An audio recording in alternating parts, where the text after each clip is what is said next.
Hello. How are you doing, Thomas? I'm doing fantastic. Cool. Well, welcome back this week. This is the Nerdom, episode 16, and we are covering the Fantastic Four, and also picking up some spares with some little bit of Star Trek, taking it back old school, and then a few of our comic book picks this week.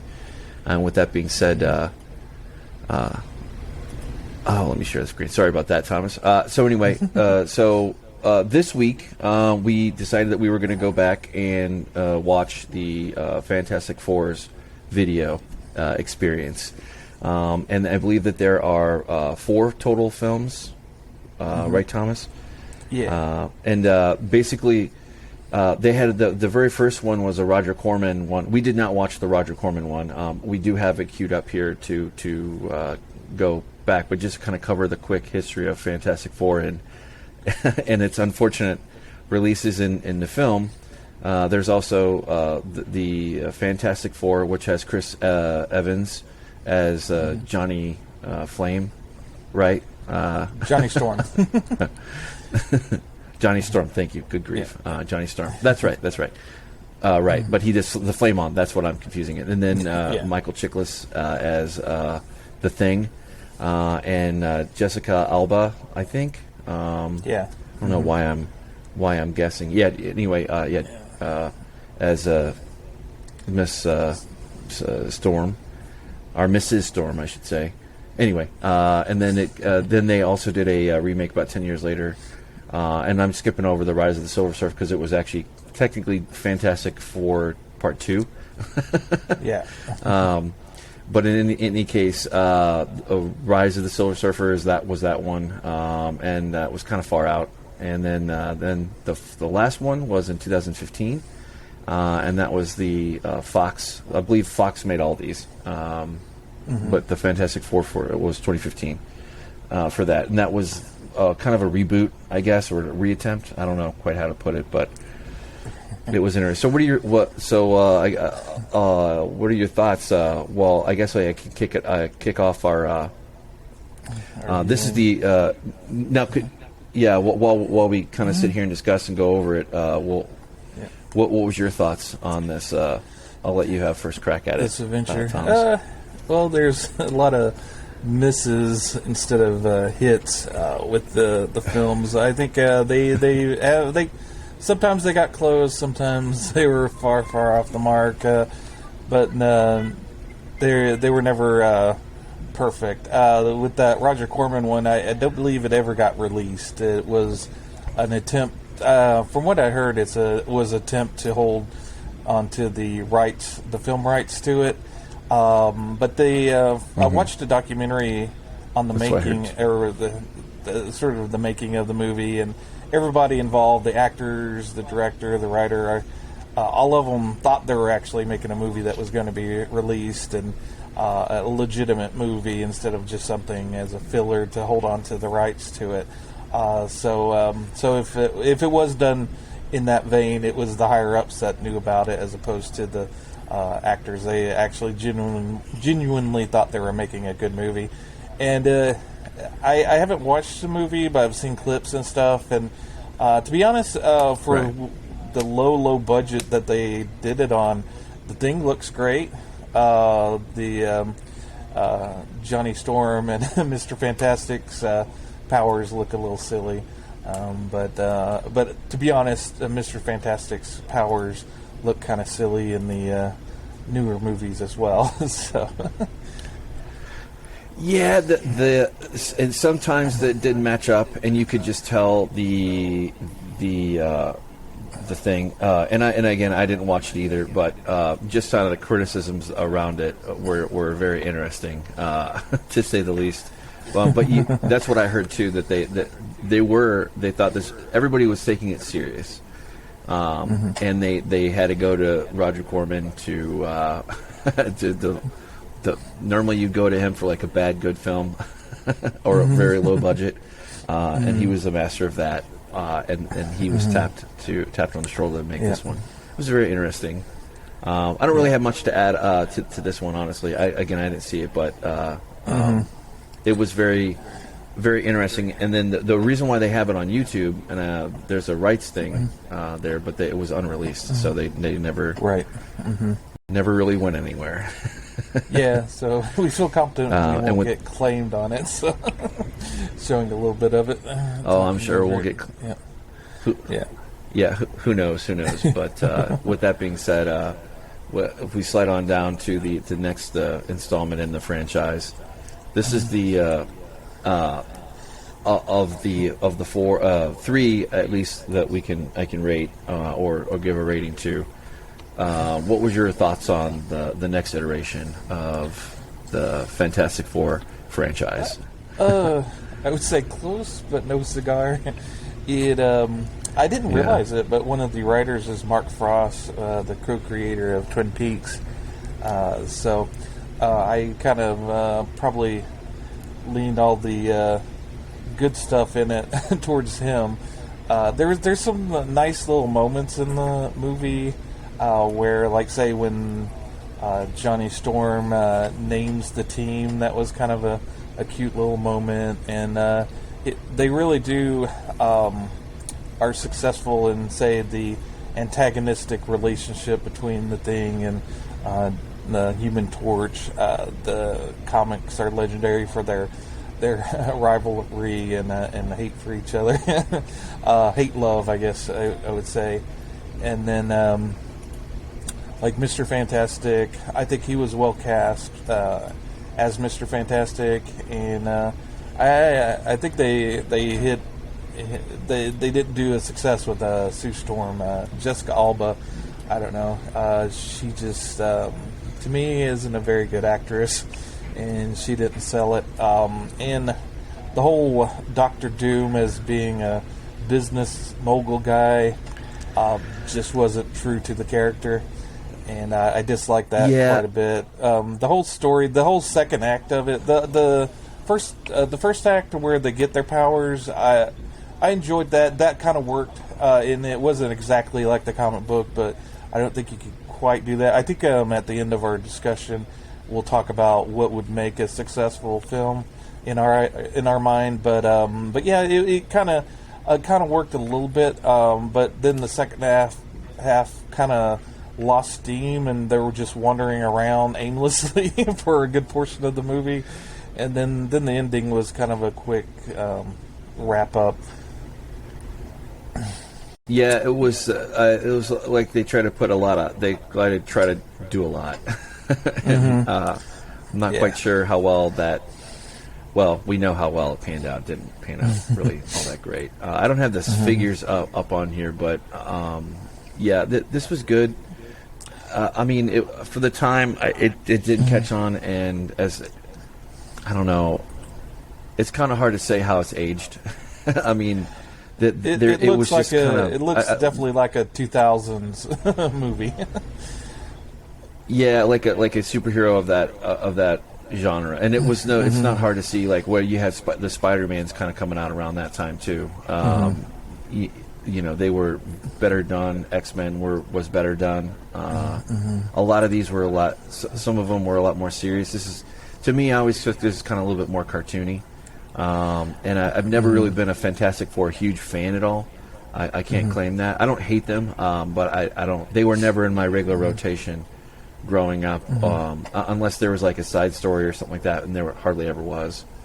As far as me and my attention span for my teenage years, anyway. And I never really got into them later on. But in any case, it just didn't quite line up. It felt like four actors. Well, okay, that's not true. Like, some of the actors hit their mark pretty good. I think Chris Evans was pretty good, as well as it could be for Johnny Storm. I was all right. Ben Grimm, Michael. He also did the Shield on FX. Chiklis. I think he did. The good. Shield was Richard one Reed of is okay. my favorite shows. But yeah, The Shield was one of my favorite shows, and and Chiklis, he was okay. But the bad thing is, like, if they did it now, of course he would be CGI and look great, but they put him in that suit, and his size just he's not the biggest guy, so having a little pint-sized the thing just really didn't quite look great. I don't know. They could have done maybe a perspective thing a little bit more, like they did with the Lord of the Rings, where he appeared bigger than he actually is, but the way they did it, he just kind of looked like this kind of sad sack in a bunch of rocks suit. It was what do they call that? Not non-CGI type. And I'll try to find a photo here. Non-CGI type, like real effects. I can't remember the technical term, but it was like all the CGI budget went to Chris Evans' character. And he looked great as the Flame, or the Torch. And that was like where some of the real effects that I did here, and I watched I was even more meta than you were. You watched a documentary on the original '94, and I just watched a video and a couple guys talking about it, catching the highlights of the highlights, whatever. But they mentioned that in the '94 one, the effects were very cartoony and whatnot, But in any case, just interesting. Stanley making his classic appearance everywhere. And there we go. That's a good one. Yeah, just the real effects were. Yeah, Stanley played the character Willie Lumpkin, which is the Fantastic Four's mailman in the comic book. So he's an actual character. So I was kind of happy to see him as Willie Lumpkins, because he looks just like the way he's drawn in the comic book. He's kind of an older guy with the white mustache. And so it was perfect for the role. That's awesome. And Willie Lumpkin, he does appear in other comic books. I think he dated Aunt May in Spider-Man as well. So he kind of threads through all of. I think he delivers mail to the Avengers as well. I don't quote me on that, but yeah. So he's sort of like that one of those background characters that that people can see throughout the comic book universe. Yeah, little Easter egg where he kind of pops up and underscores the storyline, or like a secondary character or something along those lines. And then there is the next one. I guess we can jump to any closing thoughts on this iteration. Technically speaking, the first one. I think their hearts were in the right place, but it just didn't quite pan out. I agree with that. Yeah, didn't quite meet the mark for what we're very spoiled today with the level of success they had. That was before they hit their stride, but and also completely different studio. This is Fox. This is their territory for sure. I think Universal had the Hulk for a while, but I can't remember. It was all ancient history. But kind of moving into this one, the rise of the Silver Surfer. What'd you think of this one? I didn't get a chance to check that one out, so I'll hand this over to you to discuss. Sure. Yeah, this one, I want to say there was a midway through, there was some kind of issue. Shame on me for not pulling it up beforehand, but I want to say there was a Fantastic Four 2. I want to say. Anyway, this one was okay. It was different take. It wouldn't fly nowadays because of what they're trying to do as far as the overall lapping story arcs. It would be completely there, but it wouldn't work very well. It was all right. It felt like a very poor sequel. So like I could see like redeeming qualities in the first one, if that makes sense. But as this one kind of went on, it is true. Like there's a rule of thumb where or not a rule of thumb, but kind of everybody knows that the sequel is always the sophomore release is always a little bit weaker than the original one. And I think they had a little bit more money behind this one, but I think that was true in this one. Just me personally, I actually enjoyed the first one, whereas the chemistry here was a little bit more. It was okay. It was a sequel. It was kind of felt like a paycheck. In my opinion.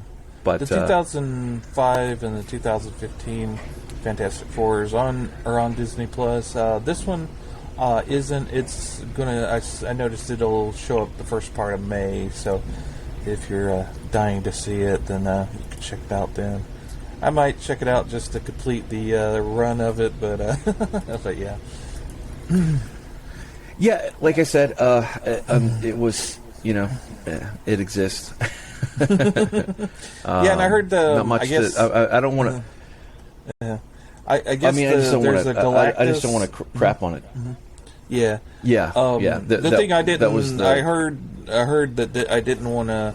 Wasn't really interested in seeing it. Is that Galactus isn't the big Titan that he is? He's more of like a energy thing or something. I don't know. As far as him, just the idolization or how they put him into the movie, it didn't sound altogether that great.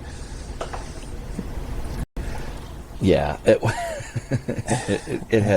it had rough spots, and I don't want to belabor this point, but if I was we'll get to that point where we kind of sweep everything up. We're about that point. But in any case, then finally the last one, and you did get to see that we watched this one not together, but right. You saw this one, right? Yeah, talk about rough spots. Yeah, this movie. There, where even as negative as I can be on the 2000 on Rise of Silver Surfer, Fantastic Four 2, effectively, it still had some moments where it didn't outright. I mean, it was terrible, but it didn't outright suck really bad. There's levels to this thing, right? So this one, I had to play this in starts and stops, just because my attention would wander. I was a victim of that for sure. Yeah, I was to be honest, I was doing something else while I was watching it as well. And the only good thing I can say about this movie is they got the powers right. Yeah, they everything did. Else, yeah, they everything they else did. is totally wrong. Yeah, this was they had money behind this one. They had they had the thing down. Everything was the powers were right. The scaling was right as far as like the actual physical characters in relation to each other. I would agree with that completely. Except the thing, he had a naked thing. That was that hit me wrong. He needed some pants. Yeah, that was. I think it was just part of the get attention kind of buzz, maybe something. I don't know. One of the rumors I heard was this one was the victim to the had to make a movie or lose the rights sort of thing as well. It was hitting upon the marker point to where they were going to lose the franchise if they didn't make a movie. So they made this movie, which they probably should have just lost the franchise. It's right. Yeah, as the comic book shows, Mr. Reed Richards and Ben Grimm met in college, where they also met Victor Von Doom. You have them in this movie meeting in school as grade schoolers, and in this movie they only get to be they're teenagers, and Reed Richards is should be the oldest guy in the group, with Ben a little close behind, and Sue being a little bit younger, and Johnny being much younger than everybody else. He should be the teenager, not the rest of them. And was screwy how they did that. I was trying to find a picture of. I do think that they got the this Doom and this one looked fantastic. Yeah. Versus more cartoony, 2015 2005. I would say the outfits and the not the general age of the characters. I disagree with that. I think it kind of doesn't make sense, but the Victor Von Doom he looks good on this for sure. Yeah, although his powers are all wrong. Yeah, and as far as Victor Von Doom, he's not the Victor Von Doom I know from the comic books and any of the movies. I think they want to put him in with the experiment, but that's not where he doesn't get his powers the same way as everybody else. He creates his own powers. He's you know,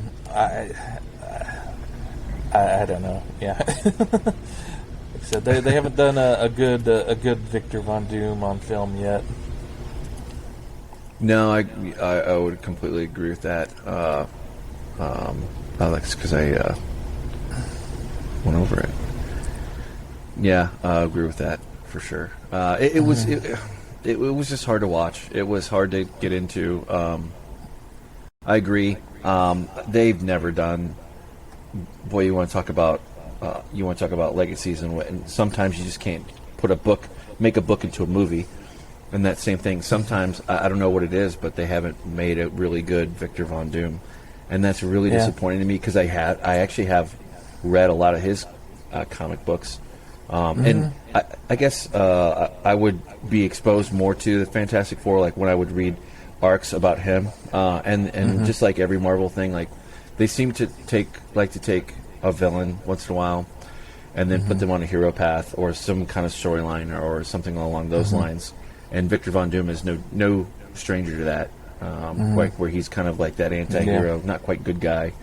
And I'm not pulling any of the original storylines or whatever. That's a little bit farther afield. But maybe next week I can come back and read some, or go find some good Doom story arcs, because the character in the comic books is compelling. It's kind of like how. I don't want to be cheap and just say like Iron Man, but in a lot of ways, he's not from there. Plus, a little bit more magic and a lot of money, and having your own country, amongst some other superpowers.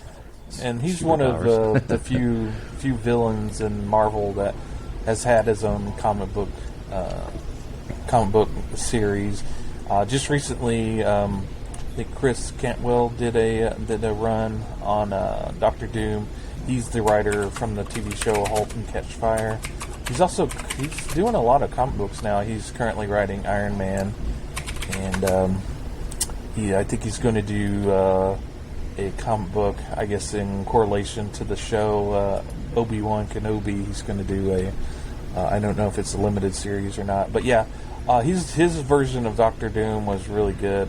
He did a great job on capturing what Doctor Doom is, but yeah, he's, like you said, he's such a compelling character that he's definitely can fill his own comic book out. And but yeah, and I think the thing is, I guess Hollywood wants to squeeze, since he's such a good character, they try to squeeze him in a way for that first film, but they do it unnaturally, as opposed to, I think they should. To be honest, I guess we can kind of get more into what we think the Marvel MCU should do with their reboot of Fantastic Four. Of course, Disney's not going to listen to us, but these are our suggestions, and I don't think we need another we don't need another origin movie, much like the new reboot of Spider-Man. Just kind of jump into it. I think you can maybe do a flashback, or even maybe the title screen, maybe do sort of a montage of them. I think, the way they got their powers in the comic book is they launched an untested rocket before it was ready. because they were going to lose their funding. So they blasted off and got hit with these cosmic rays that transformed them. And I think that kind of maybe works nicely with today's private ownership of, like, say, SpaceX or whatever.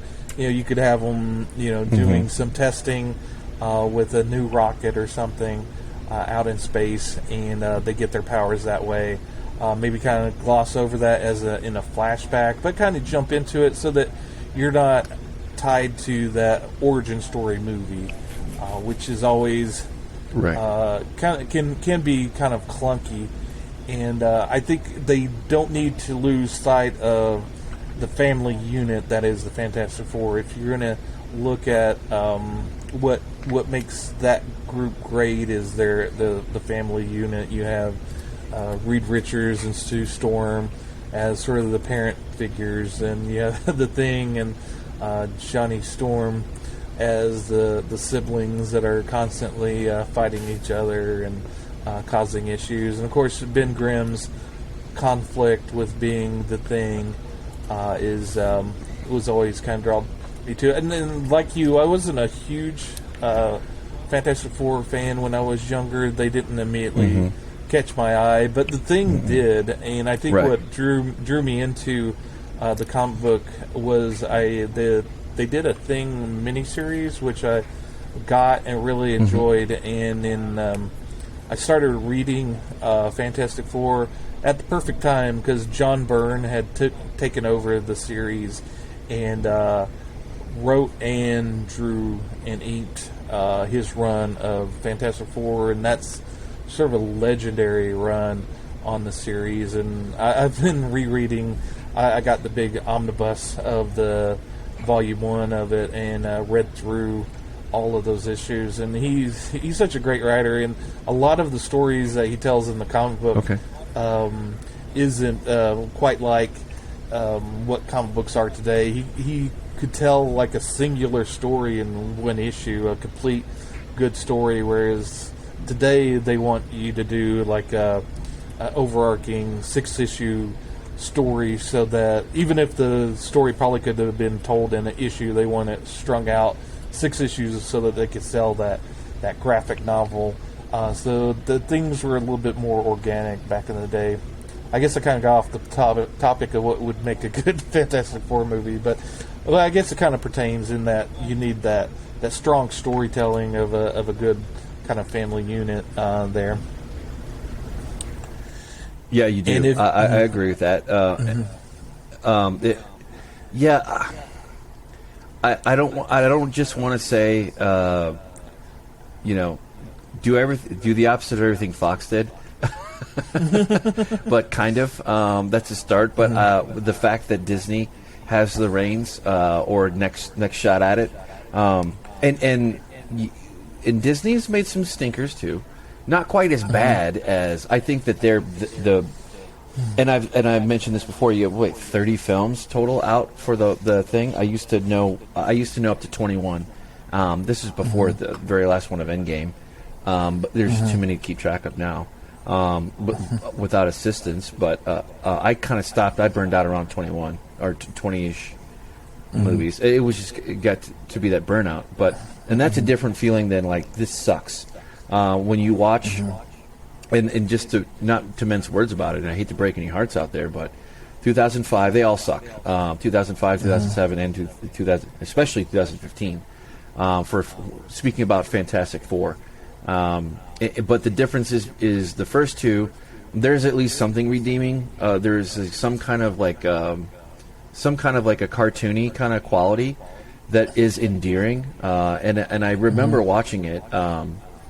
Over the period, like if it were on TV or something and it was just on the background, I remember kind of sort of paying attention to it. But like, I've never seen the 2015 version. I didn't go out to the theater and see it. I think I saw it a couple years after it came out. And honestly, I think I watched probably about 30 minutes of it and then I stopped. Then I moved on to something else.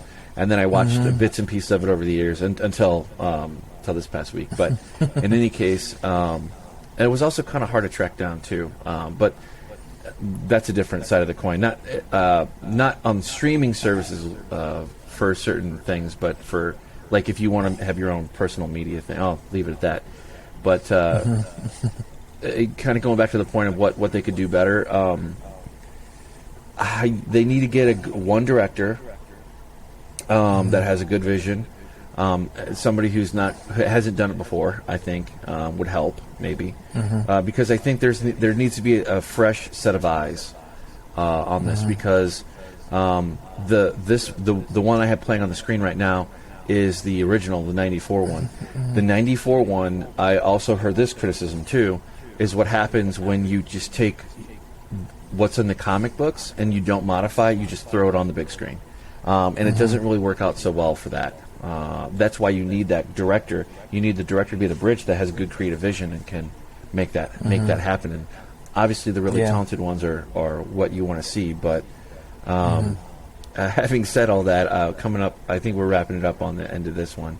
There's only so much to say, but I would hope that Disney does well with it, because they're not from the standpoint of that I love the Fantastic Four, because I don't. I'm not really a big fan per se. It might be one that I might not actually go watch, honestly. But what I think is valuable from it is the storylines that could come from there.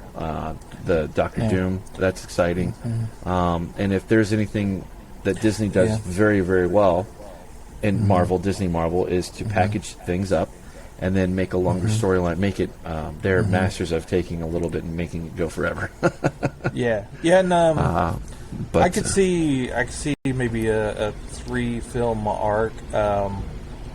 My take on it, if I was the writer director of this, the first film again wouldn't be an origin story. It would be more of a first. They've already got their powers and whatnot. And I think the villain in that, I guess you could have multiple ones, but I think Puppet Master would be a good one. And his niece is Alicia. I forget her last name, but she's the love interest to Ben Grimm. So you could introduce her that way with that. And that way you don't have like an overwhelming villain in the first movie. You could probably make him pretty evil, but you get to know the main characters, and those core characters. They don't really need to monkey around with them that much. I mean, they've stood the test of time. You don't have to reinvent the wheel. They're a great core group. And then your second film, introduce Doctor Doom. Have a big explosive movie with Doctor Doom. Smart. And then the third movie, Silver Surfer Galactus.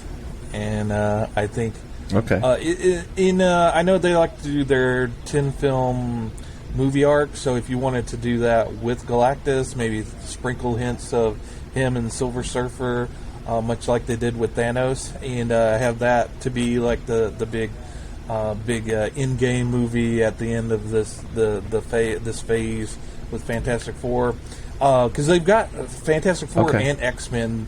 Have those maybe have some interaction between them and the X-Men. I mean, this would be a fan's dream to have them told the correct way this time with X-Men and Fantastic Four. So I can see nothing but good if they handle it correctly. And I think I've given them some good nuggets there. So, but yeah. Now, quick question to kind of ask you, kind of drill into it for a minute, if you don't mind. Now, in your mind's eye, how, would you introduce Silver Surfer as a more of a nobody quite knows if he's good or bad, leaning more toward bad before they meet him, or would you do that kind of a story arc, or would you do he's a friendly right off the bat? Well, he's sort of a tormented soul to begin with. He's the Herald of Galactus. He gave up his humanity to save his own planet, to become the Herald, and he gets in touch with his humanity with Ben Grimm's girlfriend Alicia. So that could be, I'm sure, since we've already established her in that first movie and touched on her in the second, and then in this third one. He would become. he would come in as this kind of soulless being heralding Galactus, picking Earth to be consumed, and through the movie, he discovers his humanity through the Fantastic Four and Alicia, and and they repel Galactus.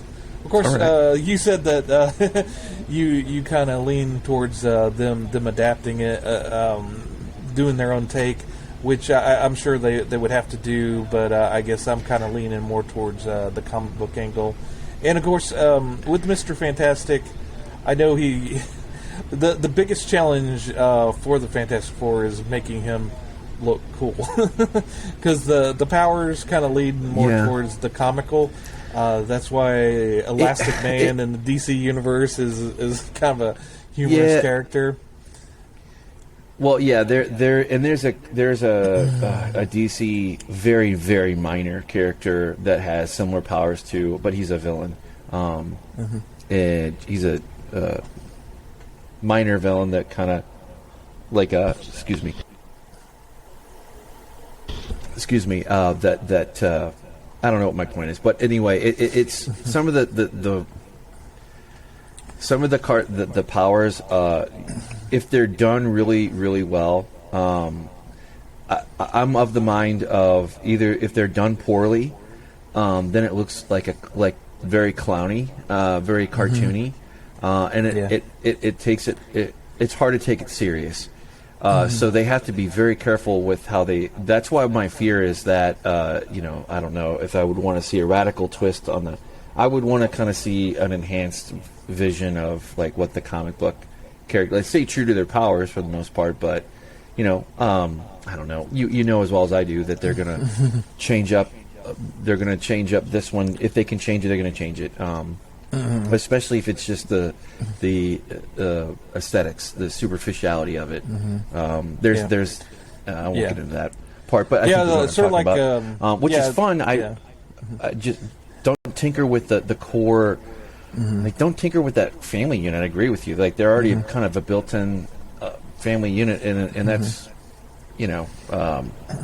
very not non-standard when it comes to families and comic books. There's not really a great comic book family where it works out all that well for them. They're either coming from a terrible event, or they're completely different from there, and then you have this broken home kind of thing that is just edgy and whatever. But they're rare, so it's kind of funny. But I wouldn't want them to tinker with it too much. Right.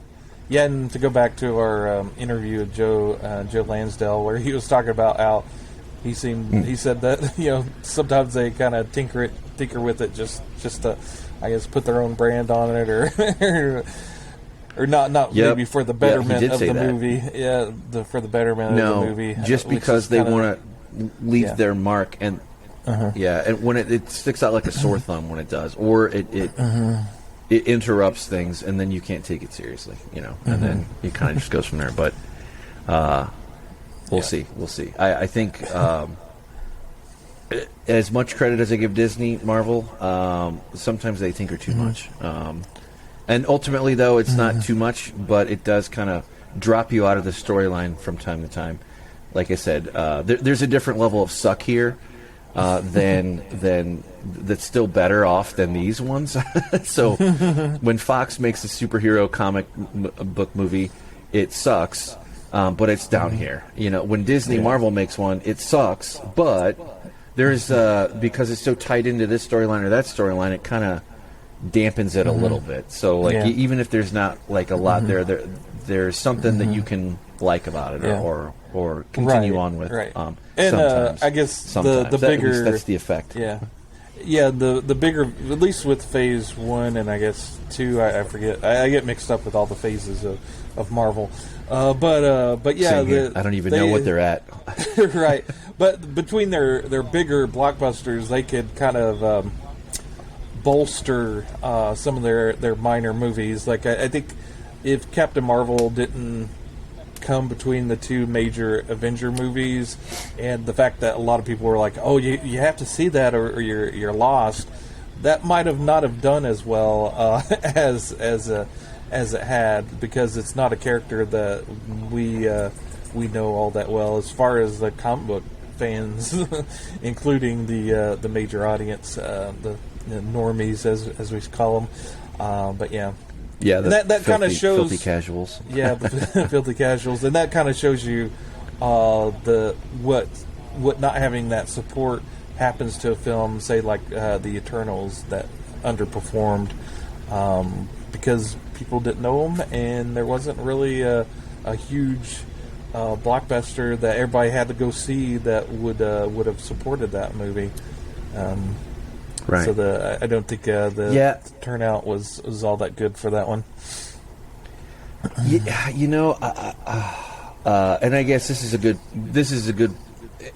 segue as we're ever going to get to kind of jump off this, kind of walk off here. But I was just going to make another comment about suckiness. Anything on the DC EU is light years ahead of Fox of like this, in my opinion. There might be better than like when you get to the lower levels of Disney, and I think the DCEU it can stand on its own, and that might be worthwhile to explore, because I think those films age a little bit better with time, maybe, versus like when they initially came out and nobody really wanted to watch them.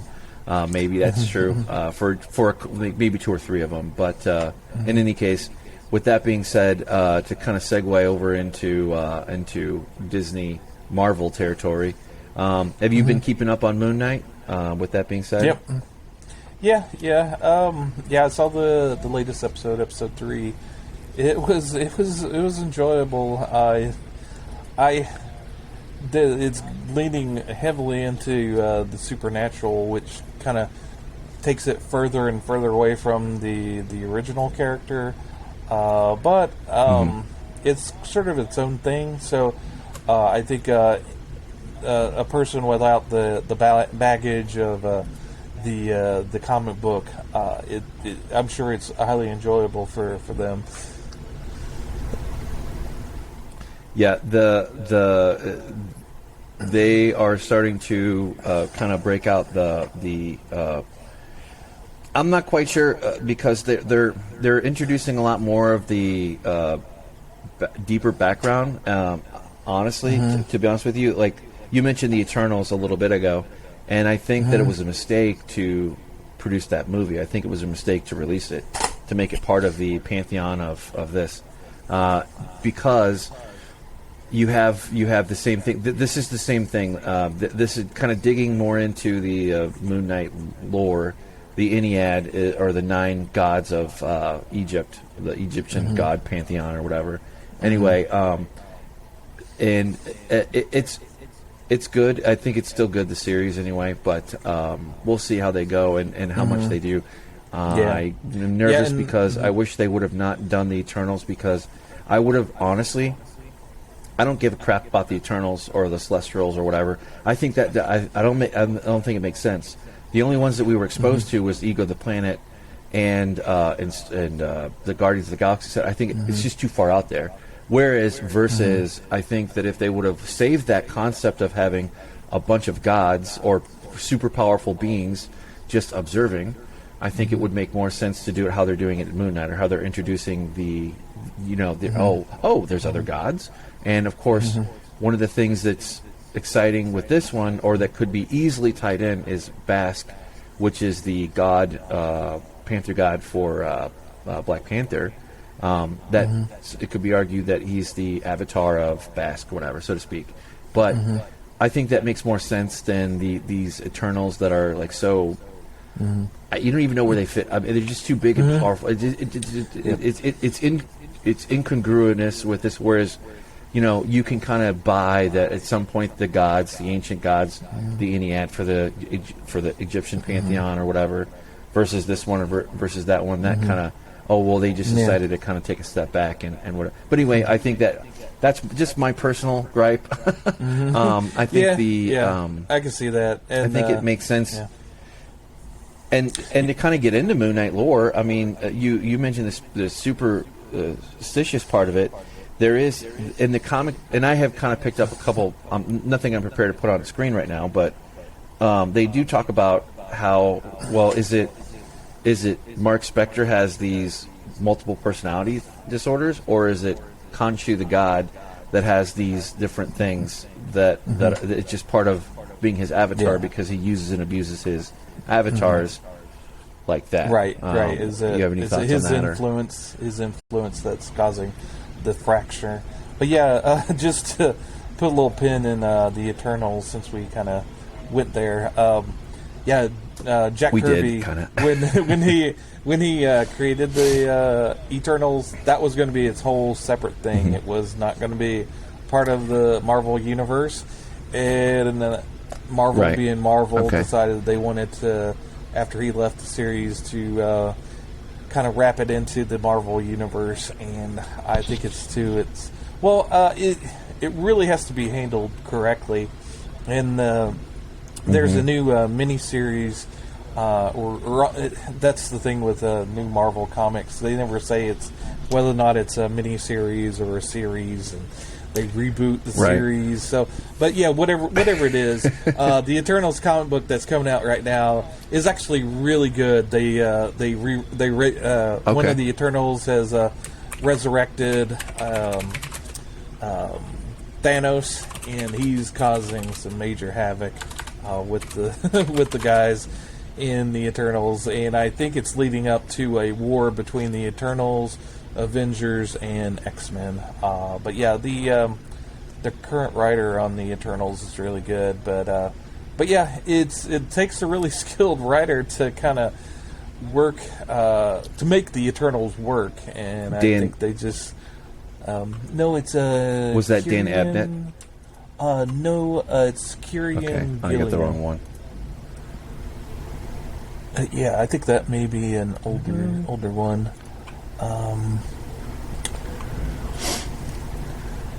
But yeah, Kieran Gillen. Yeah, that. Yeah. Mm-hmm, this one. Yeah. Yep.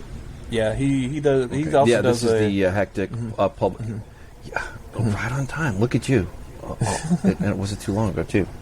Yeah, and awesome. he's so also, this one is a read.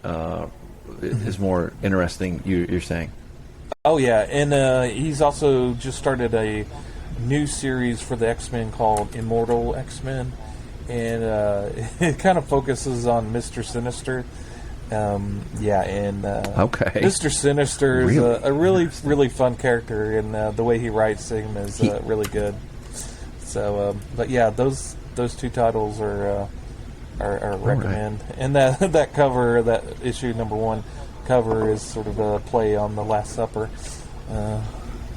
as well. It's kind of a fold out cover. Well, I will have to circle back around and add this to the list, these two, because I hate to crap on the Eternals or whatever, or at least that film, not the comic book. It's solid, and I agree with you. Like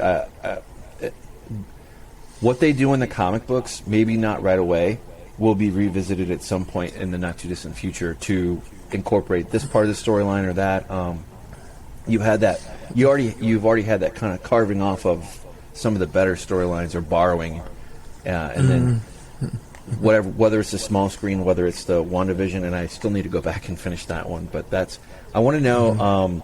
I really need to reread House of M, and then kind of go back and read. We're kind of jumping all over the board here, but redo that just to give it a better shake. But yeah, I agree, and that's kind of so. This here we go. This is this one's going on the board.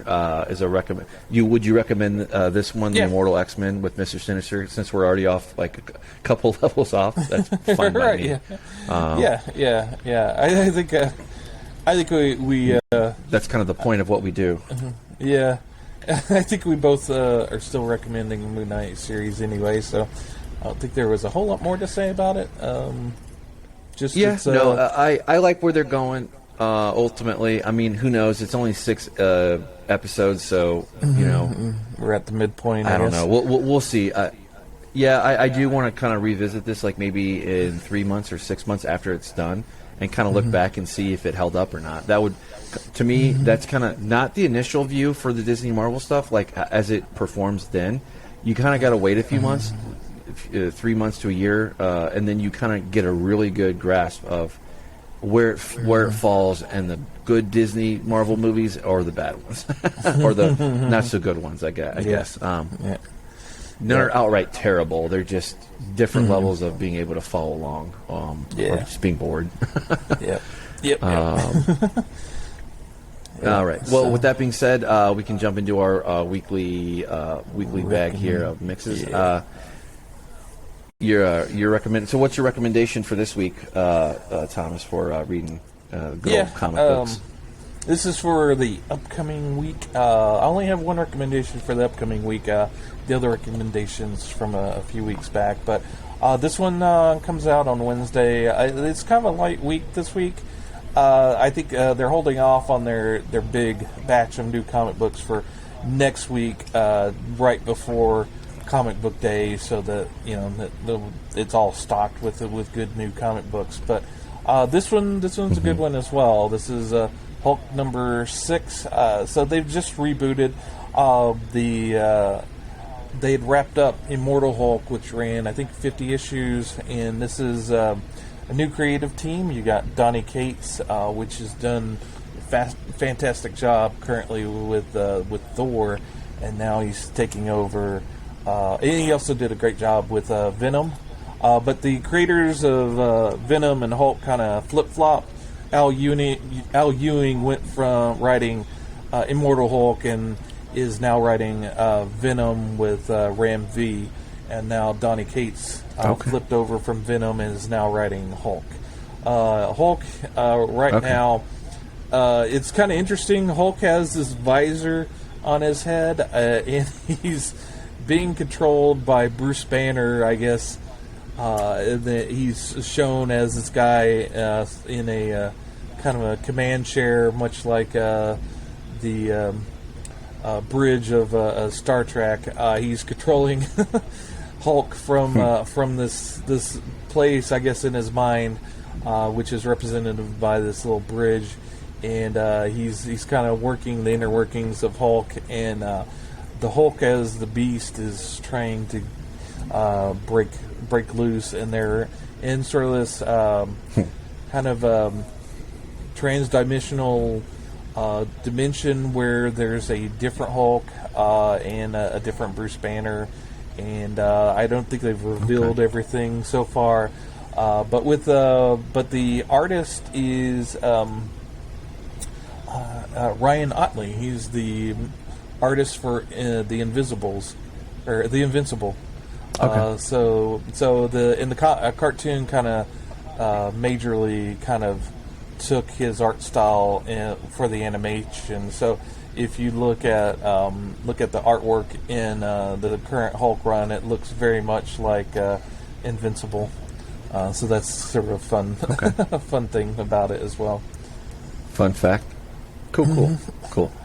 And that's that's awesome. Hulk number 6 releases next week, Wednesday, something like that. Wednesday. All right, cool. Yep. This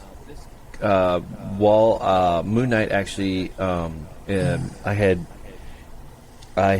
watched this, Moon Knight, and it reminded me of the Gem of Cyttorak, and I'm probably butchering that. But there was a limited run called the 8th Day in Marvel. This is quite a while ago, I think 99. But it rolled through. It was like a multi-issue kind of crossover. Iron Man number 1, Iron Man number 21, and then number 2 is Thor number 17, and Iron Man number 22, and then Peter Parker Spider-Man number 11, and then it finally culminates in Juggernaut.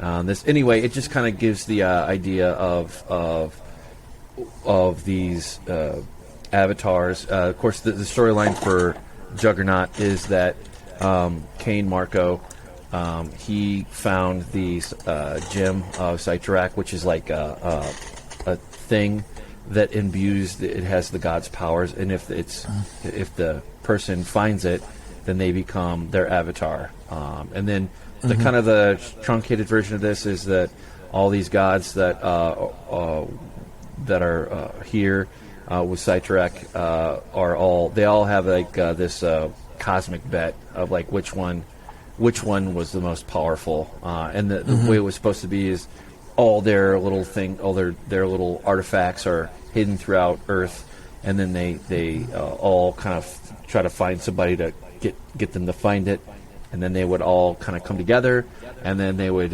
wage this big battle on Earth, and the victor would be crowned the king or something like that. So essentially that's the gist of it. Very good late 90s artwork. Pretty good. I enjoyed it. It was a nice quick little romp. Kind of on the side of the God's portion of the Marvel universe, since we were kind of rolled a little bit deeper with the Eternals and just the Moon Knight and all that stuff. But in any case, it's good run. It's available. I don't think they have a omnibus for it. I could be wrong.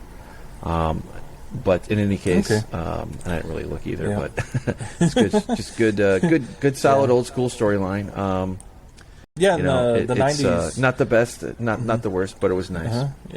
And I think a lot of people nowadays are kind of looking back fondly on the 90s and are kind of rediscovering a lot of the stories and artwork and whatnot from the 90s and kind of relishing it. So it's kind of a good find from that time period. And with that being said, that'll put a button in our comic book side. There's actually one more. Put on. You're jumping the gun. Yeah, go ahead. I have one more. I think I gave you the link. That's right. Batman. Yeah. This Let one's. me pull it up here. Bear with me. Good. Thank you for catching me. Now this one's a really good one. So I wasn't going to let you run away from this one. And actually, I kind of that's right. We have to dropped the ball on it myself. This one came out a couple of weeks ago. Flashpoint, Batman, Night of Vengeance. Basically, to be honest, I thought I had read Flashpoint, but I don't think I did. I actually bought it, bought a digital copy of it, and I'm going to fix that hopefully this week and read it. But basically, from what I understand of the story is, and I already kind of knew the story, so I thought I'd already read it, where Flash decides to go back in time and to save his mother. Basically, he can kind of break the time barrier with his speed. So he goes back and saves his mother so that his father never ends up in prison. And in doing so, he broke through time and different places and messed up the whole timeline. So that in this timeline, Bruce Wayne is killed and his parents survive. And Thomas Wayne becomes Punisher-style Batman. And in Flashpoint, Flash enlists Thomas Wayne into helping him correct the timeline so that Thomas Wayne could save his son and make it right. And so this comic book is Thomas Wayne's story, and he's going to play a major part in Flashpoint Beyond, the new series that's coming out, where issue 0 came out last week. But this is sort of the origin of Thomas Wayne, of him becoming the dark Batman, and what happens to his wife.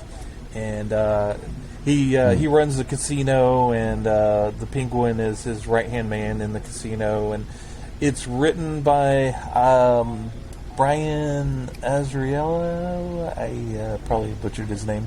And Brian Azzarello, maybe? Yeah, Azzarello. And then Edward Rizzo is the artist.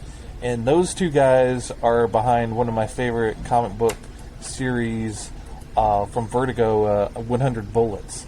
And so they reunite with this. And Rizzo's artwork is just fantastic. And he's also doing the art for Flashpoint Beyond. And just those two guys together again.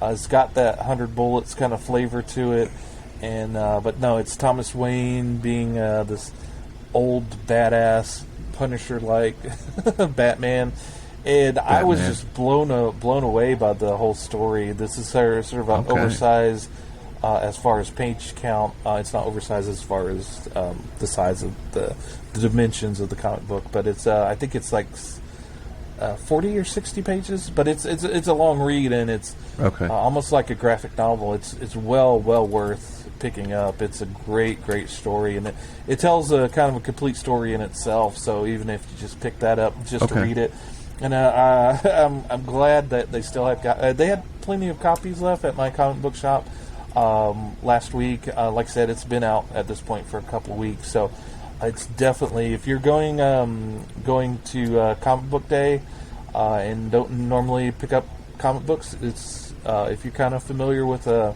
Batman story, this is a great one to pick up because it's just like I said, it's a great story, and it was the story of all the comic books I read last week, and it was a really good run of comic books last week. Those ones that I recommended were really good.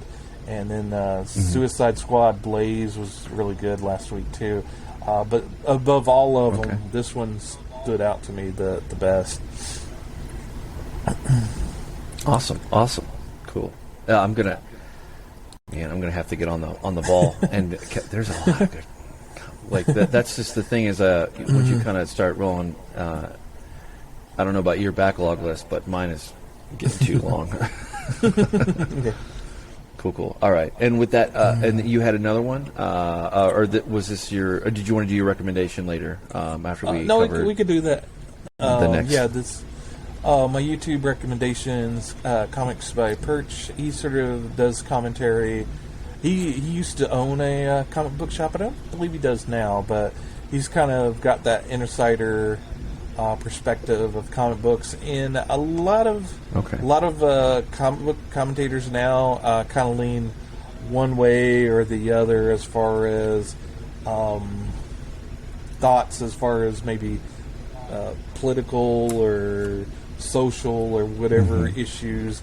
A lot of them kind of lean one way or the other, and kind of does that kind of perspective. Whereas Comics by Perch, he kind of does sort of like kind of like in the middle, sort of looking at both sides, and kind of comes up. Well, he does have strong opinions of his own as far as how he feels about things, but he doesn't let certain aspects kind of cloud his vision. He seems to be more tempered and kind of does look at both sides and doesn't goes in on the mob as far as the mob mentality as far as what's going on. He kind of gives his own kind of take on things, and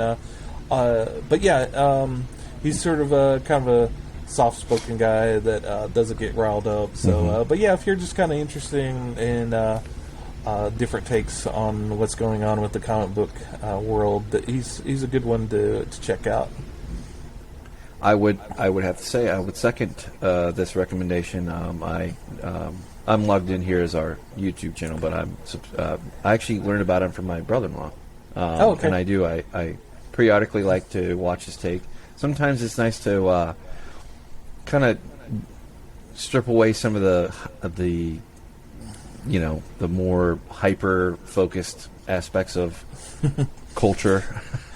That and I think, seem to have everybody have an opinion, and that's wonderful. Yeah. That's fine. But it is nice to kind of like, what is this all about, or why should I care about this? It's not right. If you even have like any childhood affiliation with comic books, he doesn't go super over your head or whatever. It's pretty layman's, every man's view. He or doesn't not every do man's it. view. That's not right, but his view. He doesn't do it as much as he used to. At least I haven't seen one lately. But he does like certain certain people say, oh well, the comic book Black Panther or Miss Marvel or whatever, they're not selling all that great. Well, what he does is actually crunches the numbers and shows you the actual data as far as the sales, and he points it out clearly how those cells and the misconceptions or maybe the truth in what people are saying, and he lets the data speak for itself. And I think in the YouTube world, things kind of get clickbaity, and people get outraged just to be outraged so that it gets viewership. And Perch is a great guy as far as I don't think he's like obsessed with numbers as far as obsessed with numbers as far as sales and looking at the data as far as comic books, but he's not going to put out a video just to get clicks and rage points as far as getting out of hand. He's going to give you his clear and precise opinion on something. Yeah, I agree with that. It good take down the line. It really focuses on not the bombastic aspects, but the more the real world. Like you said, so many weeks ago, if it's a good storyline, put me in I'm there. But if it's something that tips something over to something else, then it doesn't work. It takes you out of the story. Anyway, good recommendation. Good. I forgot about him. Too many subscriptions. All right. With that being said, are you ready to tackle our next segment? Oh, well, as far as you talk about Star Trek, or yeah. Okay, I think that's we're going to do that as a separate video, aren't we?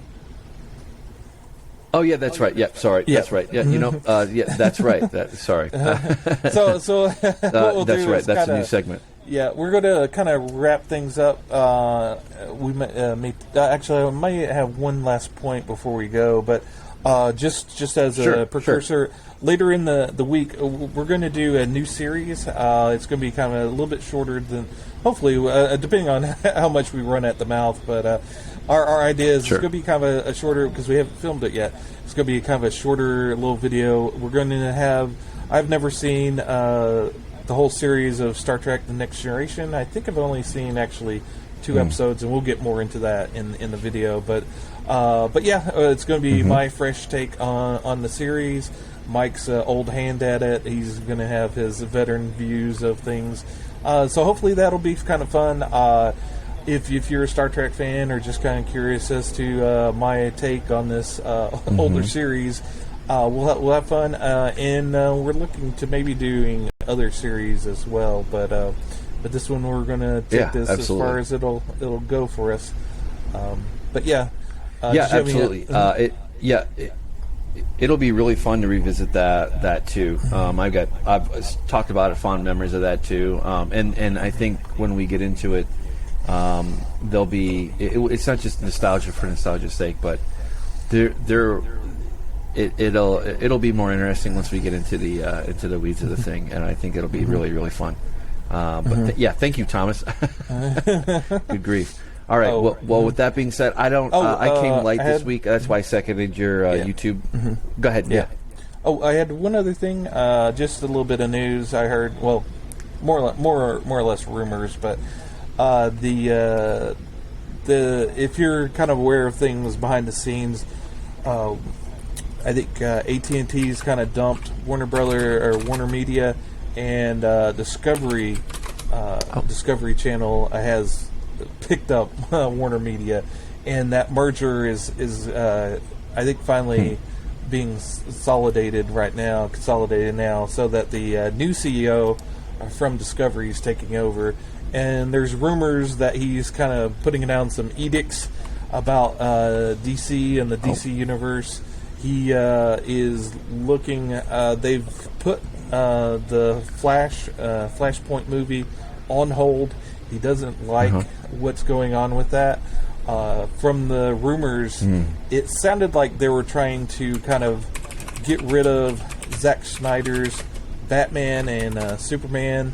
The old regime did not like Henry Cavill's Superman, and we're going to kind of, with Flashpoint, push him aside and bring in Supergirl, and kind of get rid of Batman and bring in Batgirl, make it more female centric. And as far as the rumors is that the CEO of Discovery is like, no. We're not going to throw the baby out with the bathwater. We really need to reinvest in our core heroes like Superman and Batman, and we need a more of kind of a Kevin Feige type person, which is the guy that is the mastermind behind the Marvel Universe. He wants a person to kind of come into DC and kind of mold and shape their universe to where he wants a kind of more bolstering of the core superheroes. And he did say that he wants more movies like Joker that came out, and that I think he's put Flash kind of on the back burner to kind of rework it.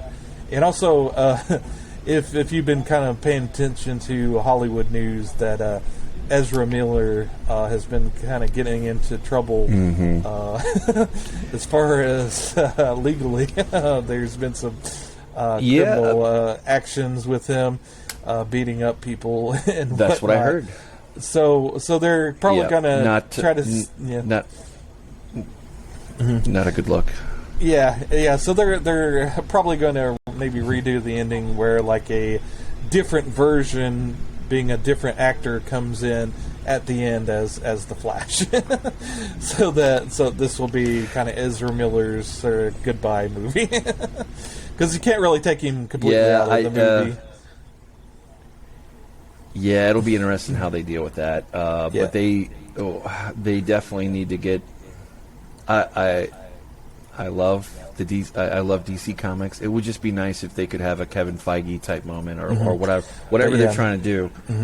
Not just carbon clone copy what Disney Marvel's doing, but find their own route that doesn't suck.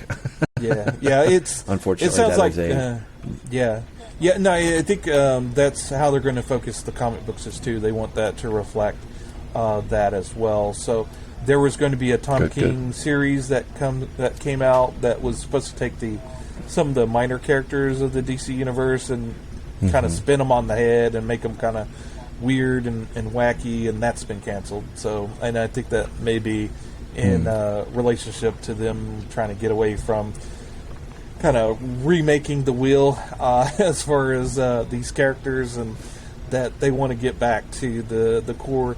And maybe if DC hadn't gone quite so far off the rails, this maybe looked as a bad thing. But I think a lot of people are looking at this new edict as a good sign that maybe DC is going to turn into the right direction and get back to what these characters really are about. But if it's animated series, DC is very, very good. 20 years ago they had the Batman animated series, which is famous. It's famous to this day. And that sparked a whole bunch of other, not as good ones, but almost as good ones. And then, of course, I'm always a big fan of the fully adult-oriented full-length feature movies, animated movies, where they explored really good storylines on the small or on the silver screen. Those are always good, but it's just the live action. They just just something missing. Not quite there. Like, although I'm a super fan of like Man of Steel, I like that one. But super fans don't. Super fans are rare, and they don't have all the money in the world. So you gotta, if you want to make it, you gotta appeal to everybody, or find a reason. Hopefully they can find that. So won't hold my breath though. No news is good news. From this point forward, I guess maybe we'll see, but who knows? Yeah. But it's a good point. Good call out. Good call out. Yep. Cool. And with that being said, we can start wrapping things up. Yeah, we totally can. Yeah, and we're right on the dot for our usual time. So, but kind of recapping this week it was fun to kind of go back and look and see how far things have gone from even from Fox's perspective on making superhero movies, all the way out. So we'll see how it goes. But Fantastic Four was interesting. Yeah, and that kind of shows. You be grateful. That kind of shows how not having a Kevin Feige kind of ringleader, the Fantastic Four just kind of fell apart without having something like that in place. Yeah, there's levels of difference in this, whether it's a small screen, and we've kind of been bouncing all over for small screen, big screen. But if you make a movie like 2015, it looks more like a TV show, like versus a movie. Like, and that's not what you want to see, but it is what it is. But with that being said, I had a great time this week, and I look forward to jumping into sci-fi into this in a few days and seeing where we go. All right. But with this week, next week we'll come back and we'll have some more, even more good fun goodness. All right. All right. See you thanks, guys. See you. All right.